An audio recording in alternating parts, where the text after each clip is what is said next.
അസ്സലാമു അലൈക്കും വറഹ്മത്തുള്ളാഹി വബർക്കാത്തു. ബിസ്മില്ലാഹി വൽഹംദുലില്ലാഹ് വസ്സലാത്തു വസ്സലാമു അലാ അഷ്റഫി റസൂലില്ലാഹ് വആലി കുല്ലി വസ്വഹാബത്തി അജ്മഈൻ. ഏറ്റവും സ്നേഹാദരണീയരായ സഹോദരി സഹോദരന്മാരെ, മാന്യ ശ്രോതാക്കൾ, അള്ളാഹു റബ്ബുൽ ഇസ്സത്ത് എല്ലാവിധ ദുശ്ചിന്തകളിൽ നിന്നും ദുർമാർഗങ്ങളിൽ നിന്നും നമ്മെ പരിപൂർണമായും മോചിപ്പിച്ച് നന്മയുടെയും സത്യത്തിൻ്റെയും വഴിയിലേക്ക് നമ്മെ വഴി നടത്തി തരുമാറാവട്ടെ. നമ്മെ നമ്മോട് ബന്ധപ്പെട്ടവരെയും പരിപൂർണമായ ഹിദായത്തിൻ്റെയും തഖ്വയുടെയും ആളുകളിൽ അള്ളാഹു ഉൾപ്പെടുത്തി തരുമാറാവട്ടെ. ആധുനിക സൗകര്യങ്ങൾ വളരെ നല്ല രീതിയിൽ ഉപയോഗപ്പെടുത്തുന്ന ആളുകൾ നിരവധി ഉണ്ട്. വിശുദ്ധ ഖുർആൻ പാരായണത്തിന് വേണ്ടിയും നല്ല വഅ്ള് കേൾക്കാൻ വേണ്ടിയും അതുപോലെ തന്നെ മഹാന്മാരുടെ മജ്ലിസിൽ പങ്കെടുക്കാൻ വേണ്ടിയൊക്കെ മൊബൈൽ ഉപയോഗപ്പെടുത്തുന്ന എത്രയോ സഹോദരിമാരും സഹോദരന്മാരുമുണ്ട്. അതുപോലെ തന്നെ പഠന ആവശ്യത്തിന് വേണ്ടി മൊബൈൽ നന്നായി ഉപയോഗിക്കുന്നവരുണ്ട്.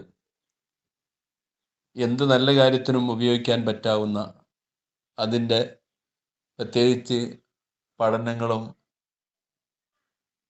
നമ്മുടെ ചിന്തകളുമെല്ലാം അത് കൂടുതൽ പരിപോഷിപ്പിക്കാൻ ആവശ്യമായ നിരവധി കാര്യങ്ങൾ നമ്മുടെ കയ്യിലിരിക്കുന്ന മൊബൈൽ നമുക്ക് കാണാൻ സാധിക്കും. എന്നാൽ വെറുതെ സമയം കൊല്ലുന്ന രീതിയിൽ അതും അനാവശ്യമായ ചില കാര്യങ്ങൾ കണ്ടുകൊണ്ട് സമയം പോക്കുന്ന അവസ്ഥ കൂടി പലരുടെയും ജീവിതത്തിൽ കാണാൻ സാധിക്കും. ഒരു വേള അശ്ലീലങ്ങളിലേക്ക് മൊബൈലിലൂടെ വളരെ മോശമായ രീതിയിൽ അതിൻ്റെ അഡിക്റ്റ് ആയിക്കൊണ്ട് പോകുന്ന ആളുകളെയും നമുക്ക് കാണാൻ സാധിക്കും.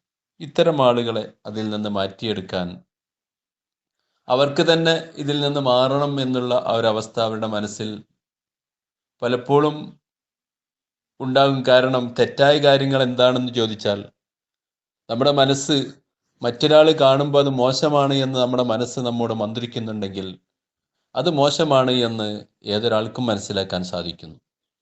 ഇങ്ങനെയുള്ള അവസ്ഥയിൽ പലപ്പോഴും അതിൽ നിന്ന് ഒഴിവാകണം എന്ന് പലരും ചിന്തിക്കും. പക്ഷേ അതിൽ നിന്ന് ഒഴിവാകാൻ കഴിയാത്ത ഒരവസ്ഥ വരികയും ചെയ്യുമ്പോൾ അവിടെയാണ് ചില കാര്യങ്ങൾ നിങ്ങളുടെ ശ്രദ്ധയിൽ ഞാൻ പെടുത്തുന്നത്. അത് മറ്റൊന്നുമല്ല, ചില പ്രത്യേകമായ ദിക്റുകൾ, അതിൻ്റെ അതതുകൾ പൂർത്തിയാക്കി നാം പതിവാക്കി കഴിഞ്ഞാൽ അതുകൊണ്ട് നമ്മുടെ മനസ്സിന് മാറ്റം വരികയും ഇത്തരം ദുഷ്പ്രവർത്തനങ്ങളിൽ നിന്നും അതുകൊണ്ടുണ്ടാകുന്ന വളരെ മോശമായ നീചമായ ചിന്തകളിൽ നിന്നും നമ്മുടെ മനസ്സിനെയും ശരീരത്തെയും മാറ്റിയെടുക്കാൻ അതുകൊണ്ട് സാധിക്കുന്നു എന്നാണ് ഞാൻ ഓർമ്മപ്പെടുത്തുന്നത്.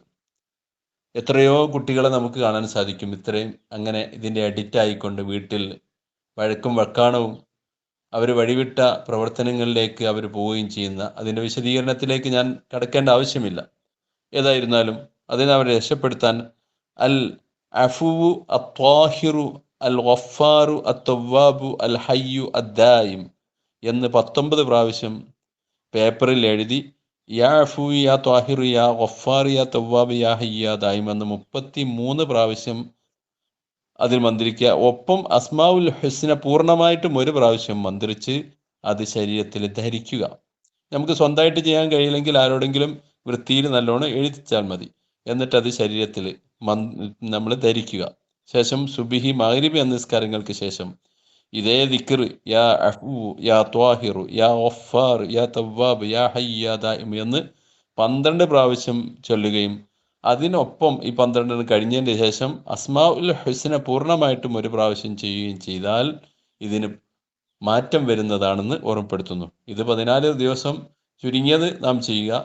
ഇനി അത് സ്ഥിരമായിട്ട് നമ്മുടെ ജീവിതത്തിൽ പതിവാക്കുകയാണെങ്കിൽ അത്തരം ദുശ്ചിന്തകളിൽ നിന്ന്, ദുർപ്രവർത്തനങ്ങളിൽ നിന്ന് നമ്മളെ പൂർണ്ണമായിട്ടും മാറ്റി നിർത്താൻ അതിന് സാധിക്കുന്ന അള്ളാഹുവിൻ്റെ മഹത്തായ അസ്മാഉൽ ഹുസ്നയിൽപ്പെട്ട ഒരു ഇസ്മാണ്. ഈ ഇസ്മുമായി ബന്ധപ്പെട്ട ഇസ്മുകളാണ്. അൽ ബാഇസു എന്നുള്ള പുനർജീവിപ്പിക്കുന്നവൻ, അപ്പോൾ നമുക്ക് നല്ലൊരു പുനർജീവനം, ഈ തെറ്റുകളിൽ നിന്നൊക്കെ പുനർജീവനം നമ്മുടെ മനസ്സിന് നൽകുന്നതാണ് ഇത്. അതുമായി ബന്ധപ്പെട്ട ചില പ്രത്യേക ഇസ്മുകളാണ് ഇത് എന്നുള്ളത് കൊണ്ട് തന്നെ അതിൽ നിന്ന് പൂർണ്ണമായിട്ടും നമ്മെ മാറി ചിന്തിക്കാനും നല്ല ഒരു പരിശുദ്ധമായ ഹൃദയത്തിൻ്റെ ഉടമകളാകാനും ഇതുകൊണ്ട് സാധിക്കും. അതുകൊണ്ട് ജീവിതത്തിൽ തുടർന്ന് ചെയ്യാൻ കഴിയുമെങ്കിൽ ഏറ്റവും നല്ലതാണ് എന്നുകൂടി ഓർമ്മപ്പെടുത്തുന്നു. അള്ളാഹു നമ്മയും നമ്മുടെ മക്കൾ, പരമ്പരകൾ എല്ലാവരെയും നന്മയുടെ വക്താക്കളിൽ ഉൾപ്പെടുത്തി അനുഗ്രഹിക്കുമാറാവട്ടെ. ബിറഹ്മതിക യാ അർഹമർ റഹീമീൻ. അസ്സലാമു